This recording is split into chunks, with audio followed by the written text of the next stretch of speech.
The morning sun cast long shadows across the rocky terrain of the Afghan mountains, as Lieutenant Commander Jake Morrison led his SEAL team through another routine patrol.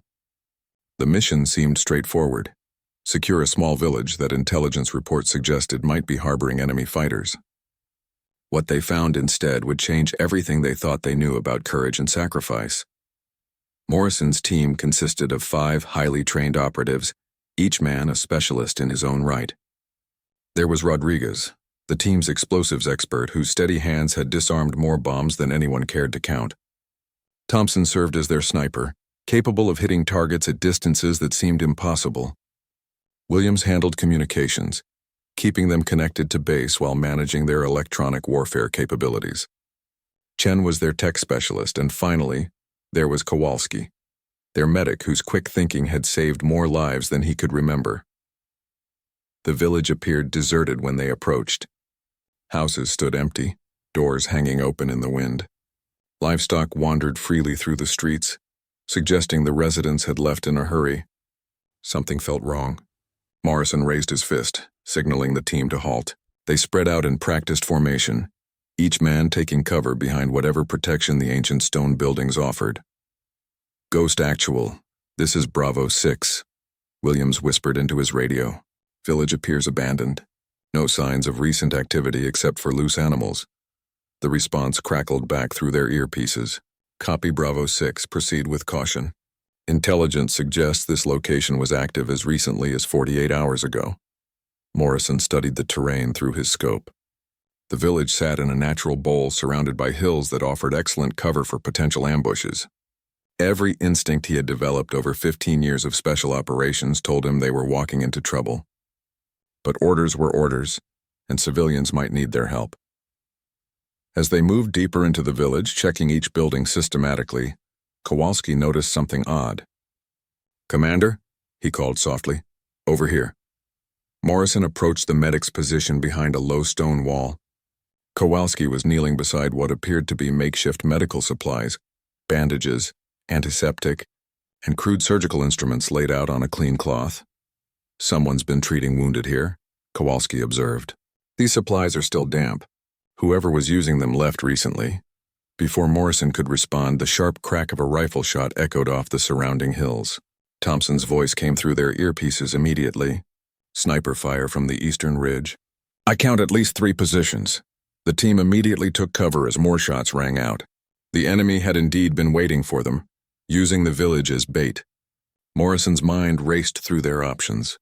They were pinned down in an exposed position with limited cover and enemies holding the high ground. "Williams, call for air support," Morrison ordered. "Rodriguez, can you get eyes on their positions?"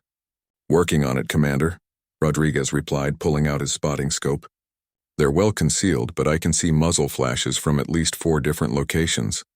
The firefight intensified as the enemy fighters revealed more of their positions. The SEALs were outnumbered, but their training and superior equipment gave them advantages.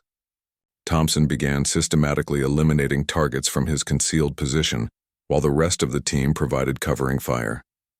During a brief lull in the shooting, they heard something that made them all freeze: a child's cry coming from one of the nearby buildings. Morrison felt his stomach drop. If there were civilians still in the village, their mission had just become infinitely more complicated. "Did anyone else hear that?" Chen asked through the radio. "Confirmed," Morrison replied grimly. "Sounds like it's coming from the blue building on our left." Kowalski was already moving before Morrison could give the order. The medic's primary oath was to preserve life, regardless of circumstances. He sprinted across the open ground between buildings, diving through the doorway just as enemy bullets chipped stone from the walls around him. Inside the building, Kowalski found something that would haunt him for the rest of his life. A young woman, probably in her early 20s, lay bleeding on the floor. She had been shot in the abdomen and was losing blood fast. In her arms, she held a small child who couldn't have been more than 2 years old. The woman's eyes met Kowalski's, and despite her obvious pain, she attempted to shield the child with her body. She spoke in Pashto, words Kowalski couldn't understand, but her meaning was clear. She was begging him to save her child. "Commander, we have casualties in here," Kowalski reported. "Adult female with a gunshot wound to the abdomen. Small child appears uninjured but terrified." Morrison's voice crackled back through the radio. How bad is she? Kowalski assessed the wound quickly. The bullet had entered just below her rib cage, and from the amount of blood loss, it had likely damaged internal organs. Without immediate surgical intervention, she wouldn't survive more than an hour. She needs a trauma surgeon, Commander. I can stabilize her, but she needs real medical care fast. Outside, the firefight continued to rage. The enemy fighters seemed determined to keep the SEALs pinned down, possibly hoping to call in reinforcements. Air support was still minutes away, and extraction would be nearly impossible while under fire. The woman tried to speak again, this time in broken English. "Please," she whispered, "save my son." Kowalski looked into her eyes and saw something he hadn't expected, not just the fear of a mother for her child, but the resigned acceptance of someone who had seen too much war. There was strength there, a quiet dignity that impressed him despite the circumstances. As he began working to stabilize her wounds, applying pressure bandages and starting an IV line, the woman reached into her clothes and pulled out something that made Kowalski's blood run cold. It was a military field medical kit, the kind issued to combat medics, but this one bore markings he recognized. It was from a lost convoy that had been ambushed 3 months earlier. The woman saw his recognition and managed a weak smile. "American friends," she whispered. "I helped them." Kowalski realized they weren't dealing with an ordinary civilian casualty. This woman had been treating wounded soldiers, possibly American forces, and now she was paying the price for her compassion. The revelation hit Kowalski like a physical blow. The medical kit in the woman's possession wasn't just any equipment. Those markings belonged to Sergeant Maria Santos, a Navy medic who had been listed as missing in action after her convoy was attacked 3 months ago. The entire base had searched for weeks, but no trace of Santos or her team had ever been found. "Commander," Kowalski whispered into his radio, his voice tight with emotion. "We have a situation here. This woman has been helping our people." Morrison's response was immediate. "Explain." "She's got Santos's medical kit. The one from the missing convoy." The silence that followed spoke volumes. Every man on the team knew about the missing medic. Santos had been respected throughout the base, known for her skill and her willingness to risk everything to save lives. The fact that this Afghan woman had her equipment suggested she had either found the convoy after the attack or had been present when it happened. Outside, Thompson's rifle cracked again. "Another one down," he reported. "But they're bringing up reinforcements from the north. I count at least 6 more fighters moving through the ravine." The tactical situation was deteriorating rapidly, but Morrison knew they couldn't leave the woman and child behind. The SEAL code was clear. No one gets left behind, and that extended to civilians who had helped American forces. The woman's condition was worsening despite Kowalski's efforts. Her breathing had become shallow and rapid, signs of shock setting in. She was fighting to stay conscious, but her body was losing the battle against blood loss and trauma. "Amira," she whispered, pointing to herself. Then she touched the child's head gently. "Hassan." Kowalski nodded, understanding she was telling him their names. He continued working on her wounds while speaking softly to keep her calm. "My name is John. I'm going to take care of you, Amira. Both of you." The child, Hassan, had stopped crying but remained pressed against his mother's side. His large brown eyes watched Kowalski with a mixture of fear and curiosity. Despite the chaos surrounding them, the little boy seemed to sense that this stranger was trying to help. Amira's hand suddenly gripped Kowalski's wrist with surprising strength. She pulled him closer, speaking urgently in broken English mixed with Pashto. "Cave," she managed. "Medicine cave. Americans there." Kowalski's heart raced. Was she saying there were American survivors? "Are they alive?" he asked urgently. Amira nodded weakly. "Help them. 2 days. No food." Before Kowalski could ask more questions, Rodriguez's voice came through the radio with urgent intensity. "Commander, we've got movement all around us. This is looking like a coordinated attack. They're trying to surround our position." Morrison made a quick decision. The mission parameters had changed completely. They weren't just dealing with a routine patrol anymore. They potentially had American POWs to rescue and civilians to protect, all while under heavy fire from an enemy that seemed to know exactly where they were. "Kowalski, can she be moved?" Morrison asked. Kowalski looked at Amira's pale face and the spreading bloodstain despite his bandages. Moving her would be extremely risky, but staying put with the enemy closing in would be certain death for all of them. She's critical, Commander. Moving her could kill her, but we don't have much choice. Do what you can. We're going to have to fight our way out of here. Amira seemed to understand the urgency of their situation. She pulled Hassan closer and spoke to him in Pashto, then looked at Kowalski with pleading eyes. She was asking him to take her son if she didn't make it. No, Kowalski said firmly. We're all getting out of here together. He quickly prepared a makeshift stretcher using materials from the room, a wooden door and some fabric torn from curtains. It wasn't ideal, but it would have to do. As he worked, Amira continued to whisper information about the cave where she claimed American soldiers were hiding. North Mountain, she said, pointing weakly toward the hills. Behind waterfall. Small opening. Williams had been monitoring enemy communications and had disturbing news. Commander, I'm picking up radio chatter. They're calling in more fighters. Sounds like they want to take prisoners. The implication was clear. The enemy knew they had cornered American special forces and wanted to capture them alive for propaganda purposes. It was a scenario every SEAL trained for but hoped never to face. Thompson's voice came through with tactical updates.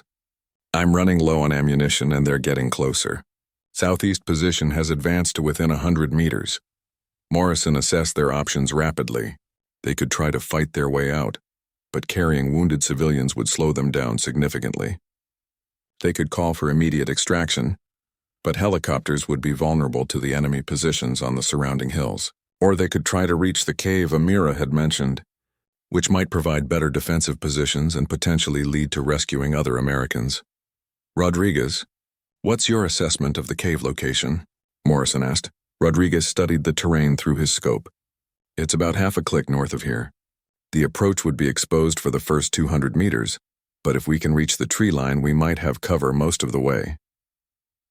The decision was made more difficult by Hassan's sudden fever. The child had been quiet throughout the firefight, but now he was burning up and beginning to show signs of distress. Kowalski realized the little boy was likely suffering from dehydration and stress, conditions that could quickly become life-threatening in a child his age. Commander, the kid's getting sick too. We need to move soon or we're going to lose both of them. Morrison closed his eyes for a moment, weighing impossible choices. Every option carried enormous risks, but doing nothing guaranteed disaster. He thought about Santos and her team, potentially alive and waiting for rescue in a cave they didn't even know about. He thought about Amira, who had risked her life to help American soldiers and was now dying because of it. He thought about little Hassan, an innocent child caught in the crossfire of adult conflicts. All right, Morrison decided. We're going for the cave. Kowalski, prep your patients for transport. Everyone else, we're going to lay down covering fire and move in bounds. Thompson, can you give us a route?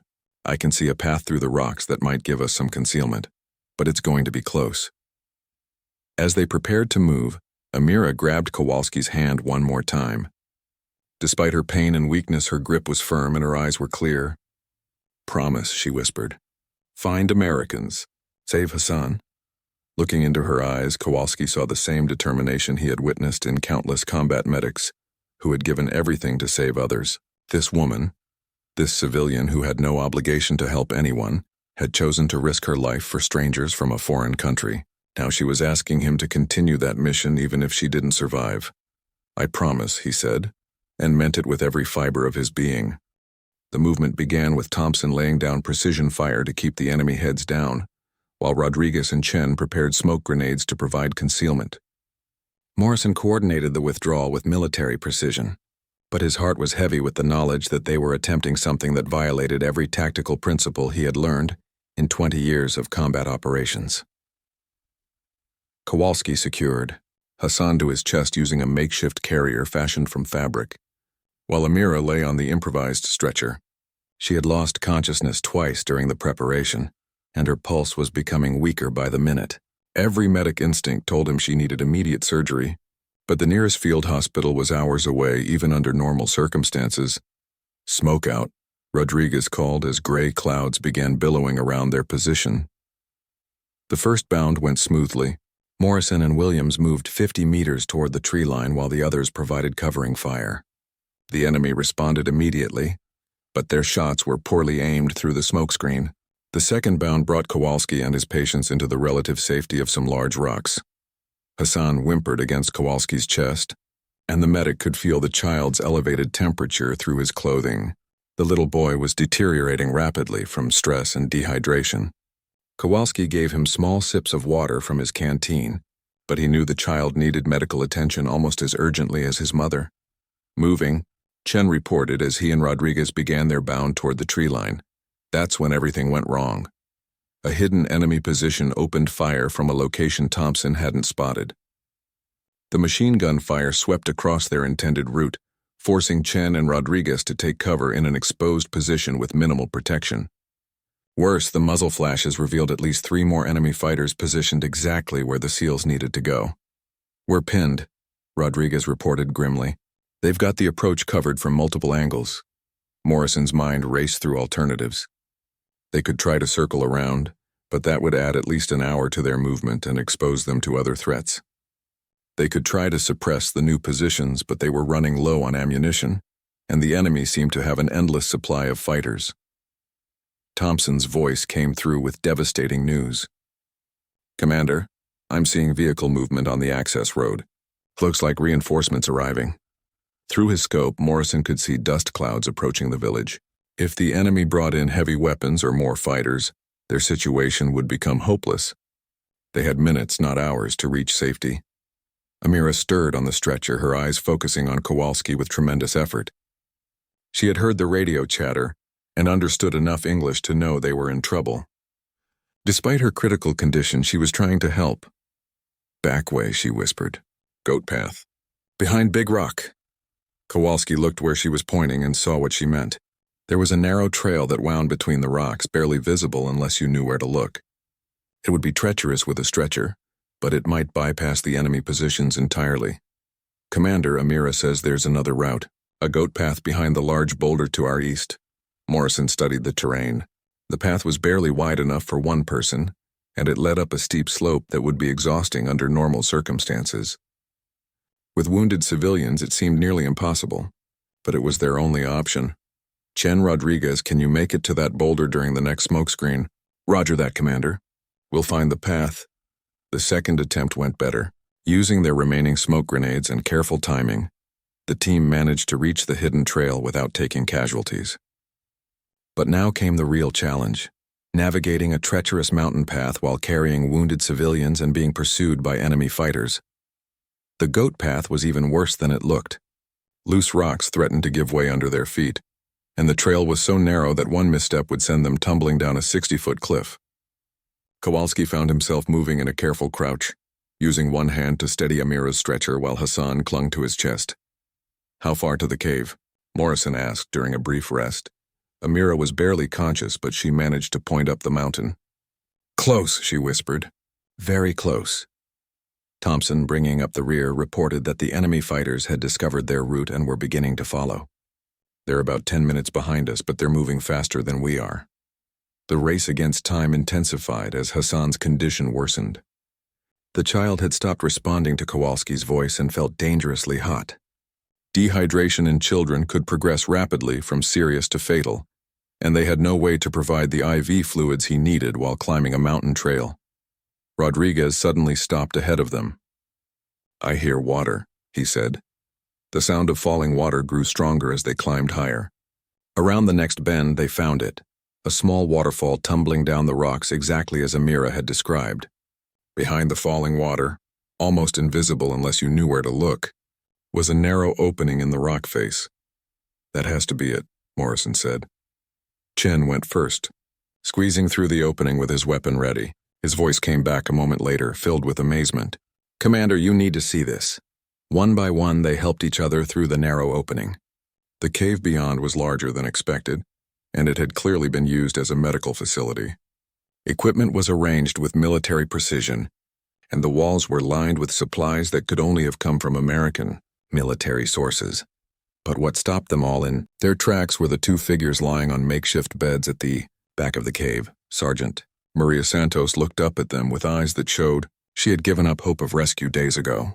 Next to her lay another soldier Kowalski recognized, Corporal David Kim from the missing convoy. Both were alive, but barely. Santos had a severe leg wound that had become infected, while Kim appeared to be suffering from internal injuries and dehydration. "I can't believe you found us," Santos whispered, tears streaming down her face. Kowalski immediately went to work assessing their conditions while the others secured the cave entrance. Santos's leg wound was serious but treatable with proper antibiotics. Kim was in worse shape, showing signs of internal bleeding that would require surgical intervention soon. "How long have you been here?" Morrison asked. 3 days since we found the cave. Amira brought us here after the convoy was hit. She's been taking care of us, bringing food and water, even medicine she got from somewhere." Morrison looked at the unconscious woman on the stretcher with new respect. Amira hadn't just helped one group of Americans. She had been running a one-person rescue operation, risking her life repeatedly to keep Santos and Kim alive. "She never told us her name," Santos continued. "We just called her our guardian angel." Williams interrupted the reunion with urgent news from his radio monitoring. "Commander, the bad guys are regrouping down in the village. Sounds like they're planning to search every cave in these mountains." Thompson had positioned himself at the cave entrance and confirmed the threat. "I can see search teams starting to spread out. They know we're up here somewhere." The tactical situation remained desperate.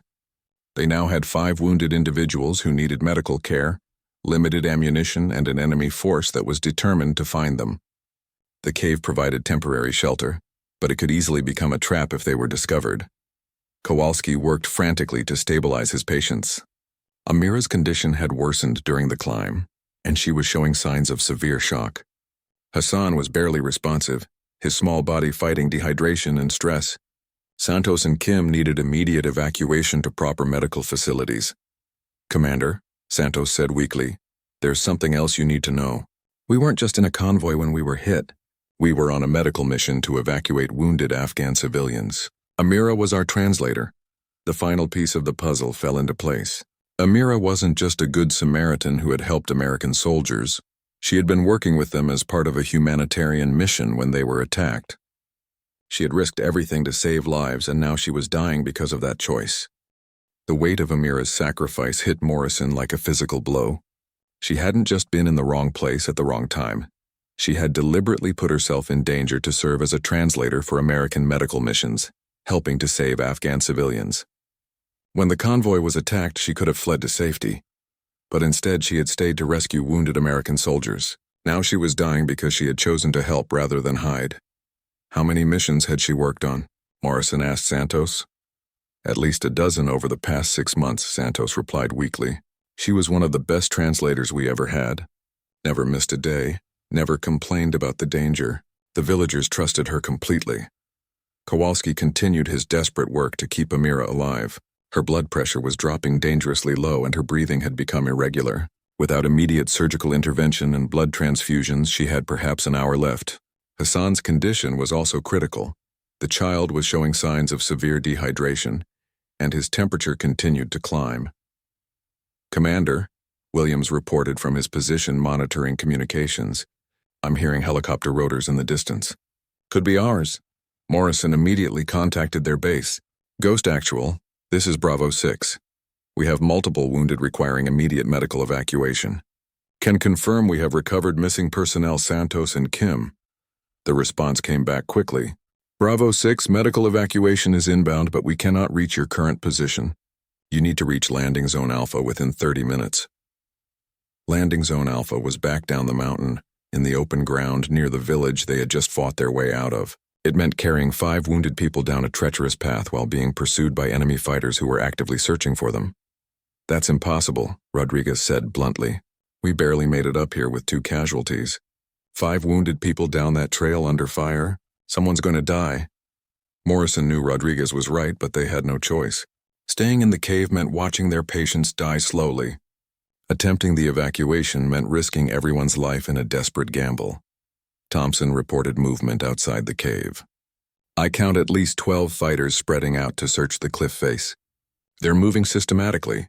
They'll find us within the hour." The decision was made for them when Hassan suddenly went into convulsions. Kowalski immediately began emergency treatment, but he knew the child was in critical condition.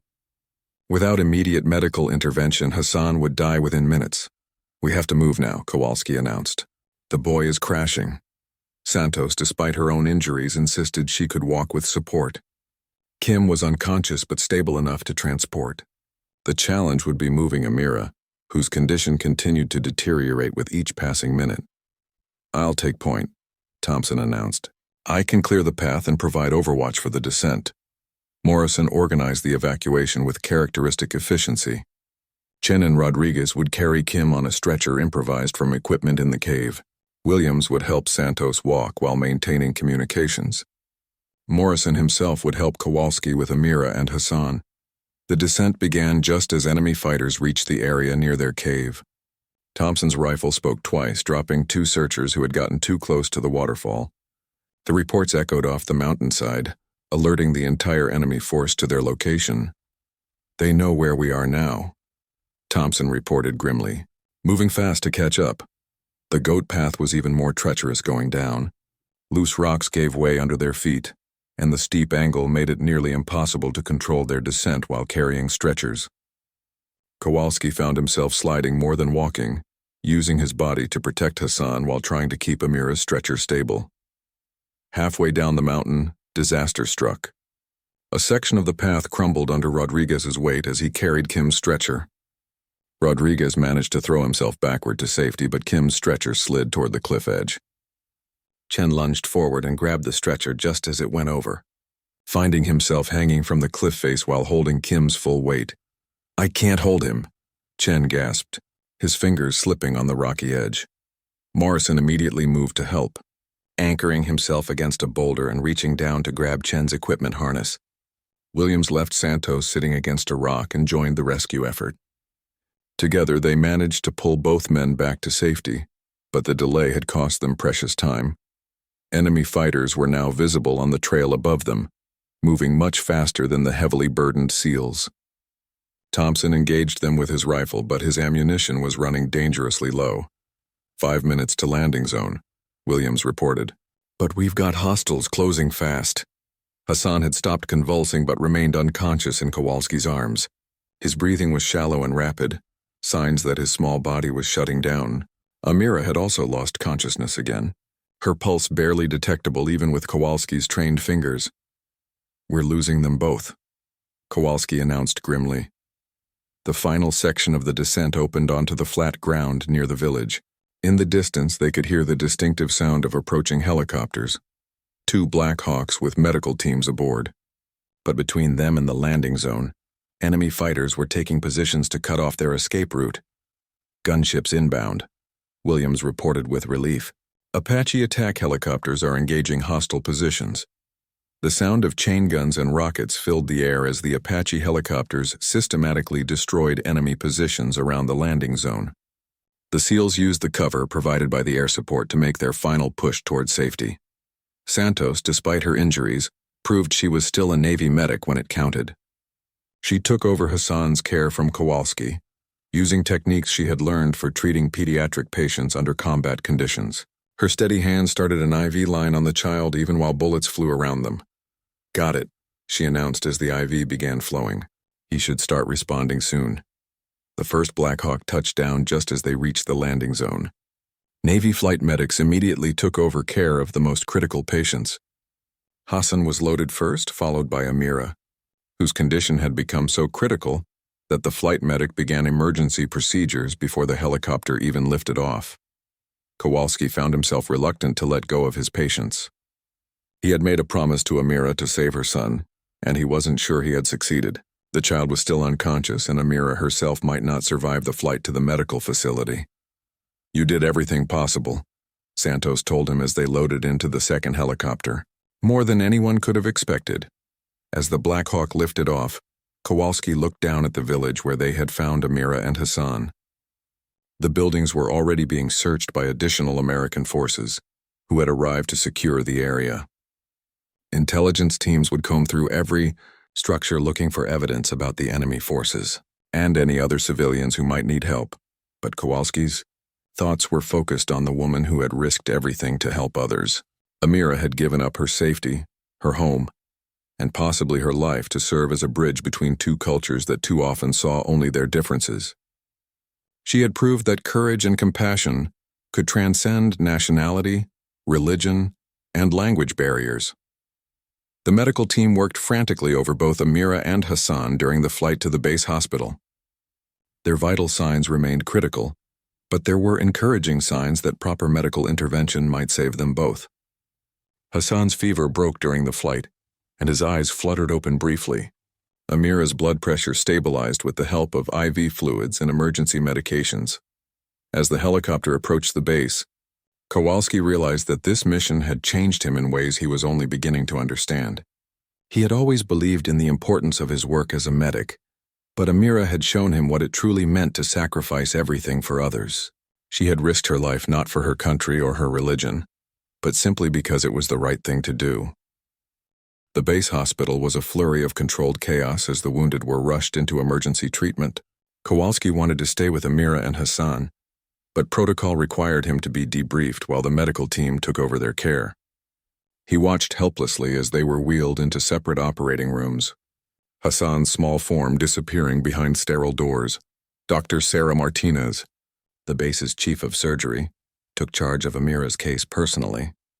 The bullet wound had caused significant internal damage, and the delay in treatment had led to complications that would challenge even her considerable skills. Hassan was taken to the pediatric unit, where specialists worked to address his severe dehydration and the effects of prolonged stress on his young body. Commander Morrison found Kowalski pacing the hospital corridor 3 hours later.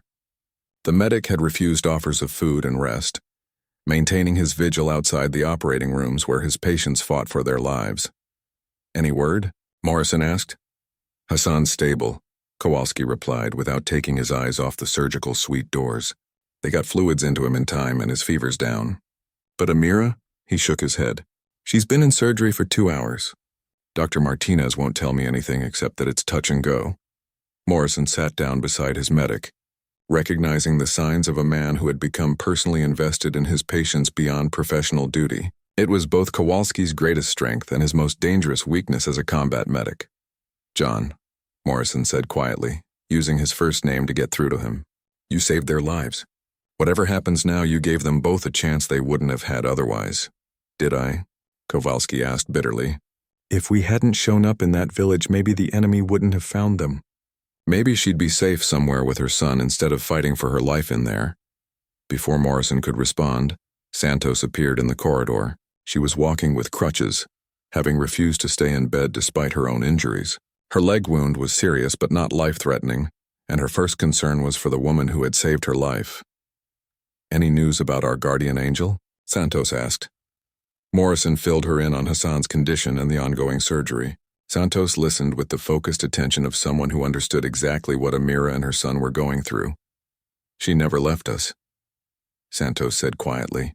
"For 3 days she came to that cave every few hours, brought water, food, medical supplies she somehow obtained, never asked for anything in return, never complained about the danger. Kim and I wouldn't have lasted another day without her." The doors to the surgical suite finally opened, and Dr. Martinez emerged looking exhausted but cautiously optimistic. She pulled off her surgical cap and approached the waiting group. "She's alive," Martinez announced, causing Kowalski to sag with relief. "The surgery went better than expected. We were able to repair the damaged organs and stop the internal bleeding. She's lost a lot of blood, but her vital signs are stabilizing." "Will she make a full recovery?" Morrison asked. "It's too early to say definitively, but I'm cautiously optimistic. She's young and strong, and she was in good health before the injury. The next 24 hours will be critical, but she's got a fighting chance." Kowalski felt tears he hadn't realized he was holding back begin to flow. The relief was overwhelming, mixed with exhaustion and the emotional weight of everything they had been through. "Can I see her?" he asked. "She's unconscious and will be for several hours. But yes, you can sit with her if you'd like." The recovery room was quiet except for the steady beeping of monitors. Amira looked incredibly small in the hospital bed, surrounded by tubes and medical equipment. But her breathing was steady, and her color was improving with each passing hour. Hassan had been brought to a bed beside his mother's. The little boy was awake now, his fever broken and his eyes alert. When he saw Kowalski enter the room, Hassan reached out his small arms, recognizing the man who had carried him to safety. Kowalski picked up the child gently, feeling the warmth of his small body and the steady rhythm of his breathing. Hassan was too young to understand everything that had happened, but he seemed to sense that this stranger had helped him and his mother. "Hello, little man," Kowalski whispered. "Your mama's going to be okay." Over the next several hours, word of Amira's story spread throughout the base. Soldiers who had never met her came by the hospital to check on her condition. The story of the Afghan woman who had risked everything to save American lives resonated with everyone who heard it.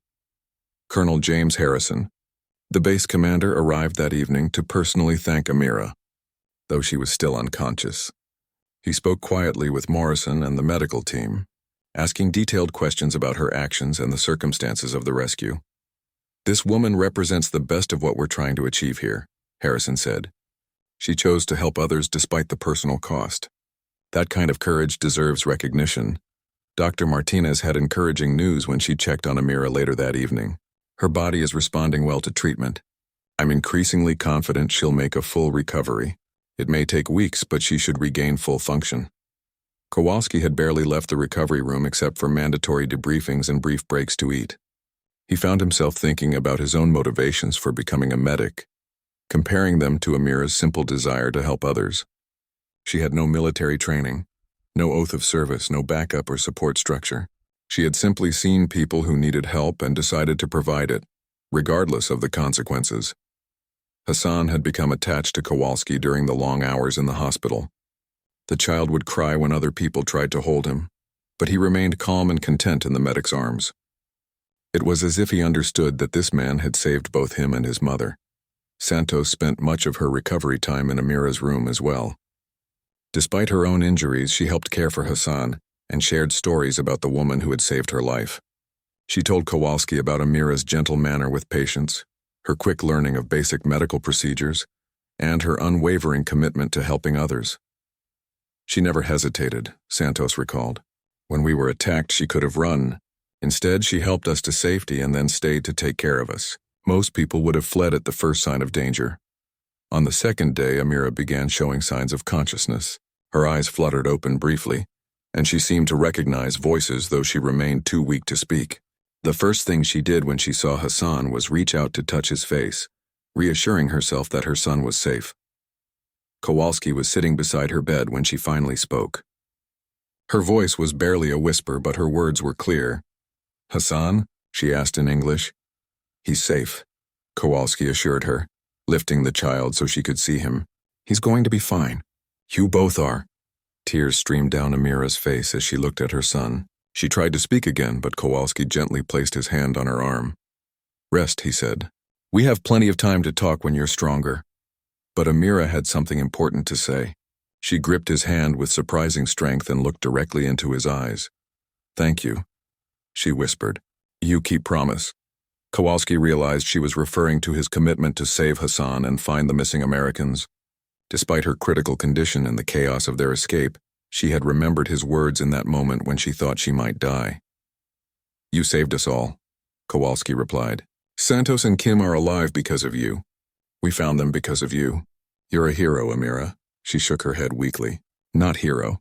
Just mother. Just human." Those simple words captured everything Kowalski had learned about courage during their ordeal. Amira didn't see herself as heroic. She had simply done what any decent person should do when faced with others in need. Her actions hadn't been motivated by patriotism or duty or recognition, but by the basic human impulse to help those who were suffering. Dr. Martinez continued to be amazed by Amira's recovery. Her body was healing faster than expected, and her vital signs were steadily improving.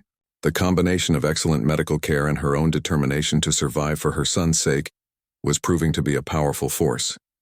"She's remarkable," Martinez told Kowalski during one of her evening rounds. "I've seen a lot of trauma patients, but her will to live is extraordinary. She's fighting for that little boy with everything she has." As Amira grew stronger, she began to share more details about her experiences. She told them about the convoy attack, how she had found Santos and Kim badly wounded and managed to get them to the hidden cave. She described the dangerous trips back to the village to gather medical supplies and food, always knowing she might be caught by enemy fighters. "Why did you risk so much for us?" Santos asked one evening when they were all gathered in the recovery room. Amira was quiet for a long moment before answering. In my village, we say that God put us here to take care of each other. American, Afghan doesn't matter. When someone needs help, you help. Is simple. Her simple philosophy had profound implications for everyone who heard it. In a war zone where cultural and religious differences often led to suspicion and violence, Amira had seen only fellow human beings in need of assistance. She had transcended the boundaries that divided others and acted on the basic principle that all life had value. A week after the rescue, Amira was strong enough to sit up and hold Hassan properly for the first time since the shooting. The reunion between mother and son was deeply moving for everyone who witnessed it. Hassan babbled excitedly in Pashto while Amira held him close, tears of relief and joy streaming down her face. Colonel Harrison visited personally that day to officially thank Amira for her service to American forces. Through a translator, he explained that her actions had saved the lives of at least 4 American service members and potentially many more through the intelligence Santos and Kim had gathered before their convoy was attacked. The United States military does not forget those who risk their lives to help our people, Harrison said formally. We would like to offer you and your son safe passage to America, where you can build a new life free from the dangers you've faced here. The offer took Amira by surprise. She had never considered leaving Afghanistan, despite the obvious risks of staying. This was her homeland where her family had lived for generations. But she also understood that her work with American forces had made her a target for enemy fighters who would not forgive what they saw as collaboration. I need time to think, she replied through the translator. Kowalski found himself hoping she would accept the offer. The idea of Amira and Hassan returning to a village where they might be targeted for revenge attacks was unbearable. But he also understood her reluctance to leave everything familiar behind.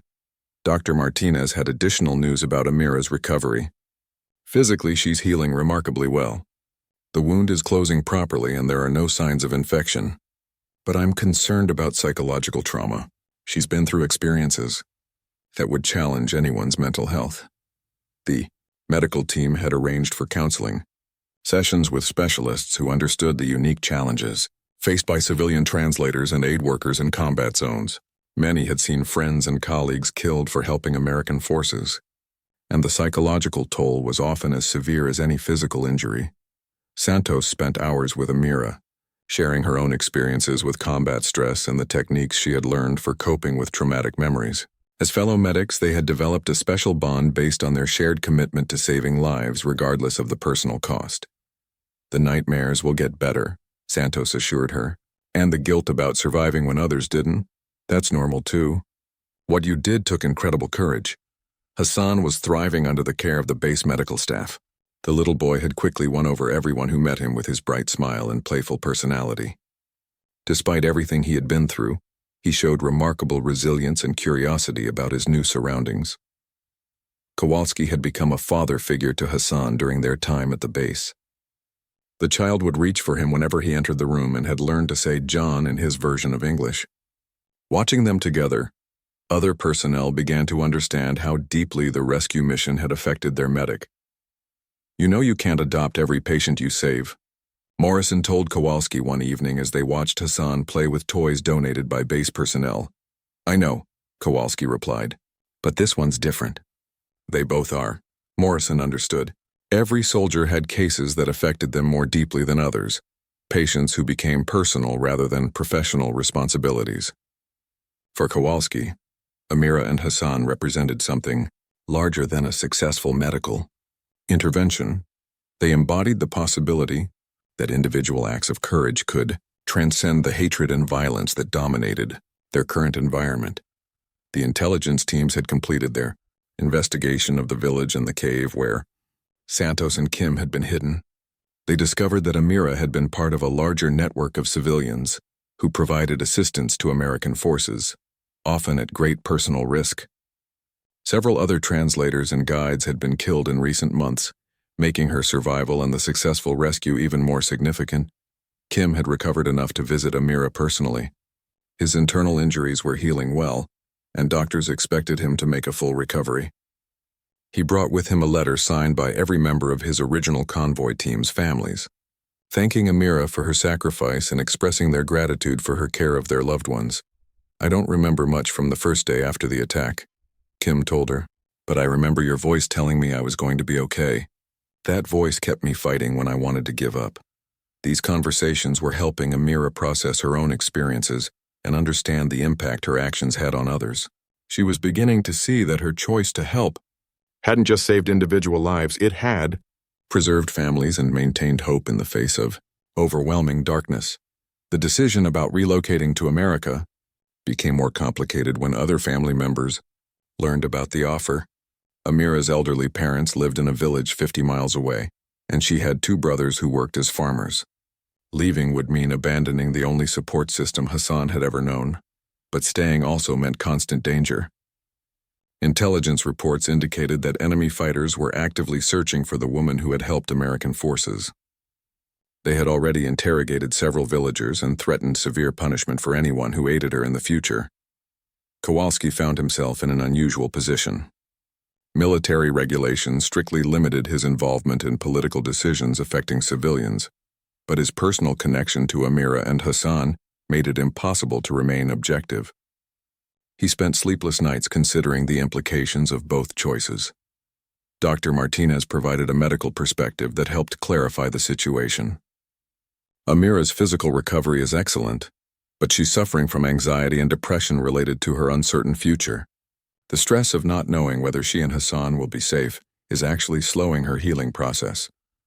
Colonel Harrison made an unprecedented decision. He authorized extended medical leave for Amira and Hassan while they made their choice about relocation. This would give them several additional weeks at the base hospital while arrangements could be made for either option, safe transport, back to their village or immigration processing for relocation to America. We owe this woman more than we can ever repay, Harrison explained to his staff. The least we can do is give her time to make the right decision for her family. The extra time allowed Amira to have video calls with her parents and brothers through the base communication system. These conversations were emotional and difficult, as her family struggled with the reality that she might need to leave Afghanistan permanently for her own safety. "We want you to be safe," her father told her through tears. "If going to America means you and Hassan will live, then that is what you must do." Her mother was more conflicted. "This is your home," she said. "Your husband is buried here. How can you leave him behind?" The mention of Hassan's father added another layer of complexity to Amira's decision. She had never spoken about her husband to the Americans, but Santos learned from other translators that he had been killed by the same enemy fighters who were now hunting her. His death had motivated her initial decision to work with American forces as a way of honoring his memory and protecting other families from similar losses. As the days passed, it became clear that Amira was leaning toward accepting the relocation offer. The reality of the threats against her made staying in Afghanistan increasingly untenable, especially with a young child to protect. But the decision was still agonizing, representing the loss of everything familiar and the beginning of an uncertain future in a foreign land. Kowalski realized that whatever decision Amira made, his own life had been permanently changed by their encounter. He had joined the military to serve his country and help others, but Amira had shown him what true selfless service looked like. Her example would influence how he approached his duties for the rest of his career. 3 weeks after the rescue, Amira made her final decision. Standing in the base commander's office with Hassan in her arms, she formally accepted the offer of relocation to the United States. The decision had been made easier by intelligence, reports confirming that enemy fighters had discovered her identity and were actively planning to capture or kill her as an example to other potential collaborators. "I choose America," she said quietly through the translator, "for Hassan's future." The paperwork and logistics for their relocation would take several months to complete, during which time they would remain under military protection. Colonel Harrison had arranged for them to stay at a secure facility designed for refugees and asylum seekers who had assisted American forces. Kowalski was both relieved and saddened by her decision. He knew it was the right choice for their safety, but he also understood what Amira was sacrificing. She was leaving behind her entire cultural identity, her extended family, and the graves of her ancestors to start over in a country where she didn't speak the language fluently and knew virtually no one. "I want to help them transition," Kowalski told Morrison. "Request permission to serve as their sponsor when they reach the States." Morrison wasn't surprised by the request. Military personnel often developed strong bonds with civilians they had rescued, and sponsorship programs existed to help refugees integrate into American society. But he was concerned about the personal toll it might take on his medic. "You sure about this, John? Sponsoring a refugee family is a long-term commitment. Years of helping with everything from finding housing to learning English to navigating bureaucracy." "I'm sure," Kowalski replied without hesitation. "They saved our people. Now it's our turn to help them build a new life." The approval process for sponsorship would take weeks, during which time Amira began intensive English lessons and cultural orientation sessions. Military linguists worked with her daily, helping her expand her vocabulary beyond the medical and military terms she already knew. She proved to be a quick learner, motivated by her determination to provide the best possible future for Hassan. Santos also applied to sponsor Amira and Hassan, creating a support network of people who understood what they had sacrificed. "She saved my life," Santos explained to the sponsorship review board. "The least I can do is help her rebuild hers." The story of Amira's heroism had spread beyond the base. Military newspapers picked up the story, and soon civilian media outlets were reporting on the Afghan woman who had risked everything to save American lives. Public response was overwhelmingly positive, with offers of support pouring in from across the United States. A veterans organization in North Carolina offered to help with housing and job placement. A medical school in Texas provided a scholarship fund for Hassan's future education. Dozens of American families wrote letters offering friendship and assistance when they arrived in the United States. "I never expected this," Amira told Kowalski as they read through some of the letters together. "Americans I have never met want to help us. Why?" "Because they understand what you did," Kowalski explained. "You showed that courage and compassion are more powerful than hatred and fear. People want to be part of that story." Hassan was adapting to his new environment with the resilience typical of young children. He had learned several English words and had become fascinated with the helicopters that regularly landed at the base. The medical staff had become his extended family, and he greeted everyone with enthusiastic waves and his bright smile. Dr. Martinez provided final medical clearances for both Amira and Hassan, confirming that they were healthy enough for the long journey ahead. Amira's physical wounds had healed completely, leaving only a small scar as evidence of her ordeal. Hassan showed no lasting effects from his traumatic experience and was developing normally for a child his age. "Physically, they're both fine," Martinez reported. "Emotionally, Amira is still processing everything that's happened, but she's remarkably strong. Having a clear plan for the future has helped significantly with her anxiety." The final weeks at the base were bittersweet. Amira had formed genuine friendships with the medical staff and other personnel who had cared for her and Hassan. These relationships represented her first positive experiences with Americans as individuals rather than distant allies or occupying forces. Santos spent hours teaching Amira about American culture and practical skills she would need. They practiced ordering food at restaurants, using public transportation, and navigating routine interactions like shopping and banking. These lessons were as important as the formal language training in preparing her for independent life in America. "The hardest part is going to be feeling like you belong," Santos warned her honestly. "You'll always be different, always be explaining where you come from and why you're here. But there are good people who will accept you and help you build a new home." Kowalski made arrangements to take leave when Amira and Hassan arrived in the United States. He would meet them at the airport and help them settle into their new community. The sponsorship program provided housing assistance and basic necessities, but having familiar faces during the transition would make the adjustment much easier. The night before their departure from Afghanistan, the base held an informal ceremony to honor Amira's service.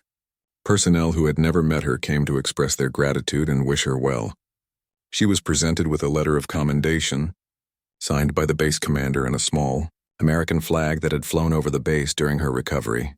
"This woman represents the best of human nature," Colonel Harrison said during the brief ceremony. "She chose to help others when she could have chosen safety. She risked everything for people she barely knew because it was the right thing to do. That kind of courage deserves our respect and our support." Amira was overwhelmed by the attention, but managed to speak briefly through the translator. "I did what any mother would do to protect children. American soldiers, Afghan civilians, we are all someone's children. We must take care of each other. Her simple words captured the essence of what had made her actions so remarkable. In a conflict defined by cultural and religious divisions, she had seen only shared humanity and had acted on that recognition despite enormous personal risk. The flight to America represented the end of one chapter and the beginning of another. As their plane lifted off from the airfield where she had been treated, Amira held Hassan close and watched Afghanistan disappear below the clouds. She was leaving behind everything familiar, but she was also carrying with her the hope of a future where her son could grow up in safety. Kowalski was waiting at the airport in North Carolina when they arrived, along with Santos and representatives from the Veterans Organization that had offered assistance. Hassan recognized Kowalski immediately and reached for him with a delighted squeal, bringing tears to the medic's eyes. "Welcome to America," Kowalski said, embracing them both. The transition wouldn't be easy. There would be challenges with language, culture, employment, and integration into a society very different from the one they had left behind. But Amira had already proven her ability to adapt and overcome impossible odds. With the support of people who understood her sacrifice, she would build a new life for herself and Hassan. Years later, when Hassan was old enough to understand his mother's story, he would learn that courage isn't the absence of fear. It's choosing to do what's right despite being afraid. His mother had embodied that principle when she chose to help strangers in need, and that example would guide him throughout his own life. The SEALs who had rescued them would never forget the lesson. Amira had taught them about the power of individual choice in the face of overwhelming darkness. Her simple decision to help others, repeated day after day despite mounting danger, had saved lives and proved that ordinary people could accomplish extraordinary things when motivated by compassion rather than hatred. In a war zone where differences often led to violence, Amira had chosen to focus on what united rather than what divided. Her legacy would live on in the lives she had saved, the family she had protected, and the example she had set for everyone who heard her story. She had shown that even in the darkest circumstances, the light of human kindness could still shine through.